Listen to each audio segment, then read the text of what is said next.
Percy Runs Away, written by the Reverend W. Audrey. Henry, Gordon, and James were shut up in the shed for several days. At last Sir Tom had opened the shed.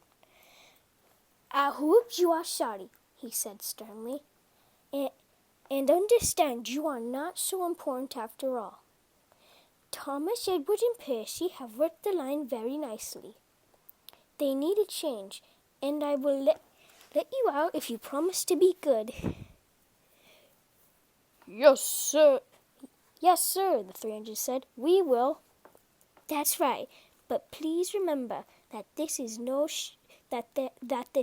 shunting nonsense must stop." He told Edward, Thomas, and Percy they could go and play on the branch line for a few days. They ran off happily and found Annie and Clarabelle at the junction.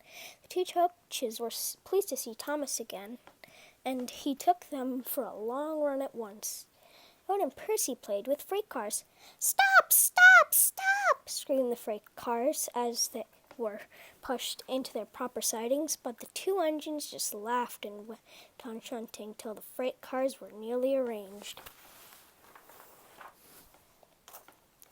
Next, Edward took some empty freight cars to the quarry and left Percy alone. Percy didn't mind that a bit.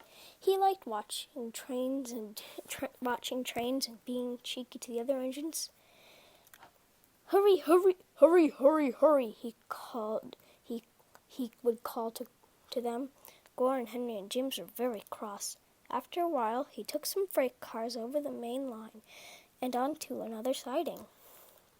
When they were nice and near, he ran onto the main line again and waited for the signalman to set the points so he could cross back to the yard. Edward warned Percy, "Be careful on the main line. Whistle to the signalman when you are there." But Percy didn't remember to whistle, and the signalman was too busy that he forgot about Percy. Bells rang in the signal box. The signalman answered, saying the line was clear and set all signals for the next train. Percy waited and waited for the points were changed still against him. He looked along the main line. Rushing straight toward him was Gordon with the express. "Peep, peep!" Percy whistled in horror. "Poop, poop, poop, poop," whistled Gordon. His driver shut off the steam and applied his brakes. Percy's driver turned on full steam. "Back, Percy, back," he urged. But Percy's wheels wouldn't turn quickly. Gordon was coming so fast that it seemed he couldn't stop. With shut eyes, Percy waited for the crash. His driving fireman jumped out. "Oh, groaned Gordon. Get out of my way!" Percy opened his eyes. Gordon had stopped with Percy's buffers a few inches from his own. But Percy had begun to move. "I won't stay here. I'll run away," he puffed.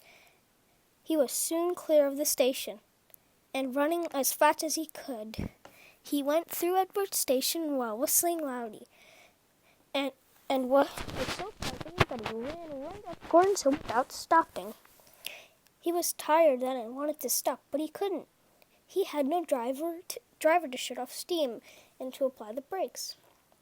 "I shall have to run till my wheels wear out," he thought sadly. "Oh dear, oh dear. I want to stop, he puffed in a tired sort of way. He passed another signal box. I know just what you want, little Percy," called the signalman kindly. He set the points, and Percy puffed wearily onto a nice empty siding, ending in a big mount of earth. Percy was too tired now to care where he went. "I want to stop. I want to stop. I have stopped," he puffed thankfully, and his bunker buried itself in the mound.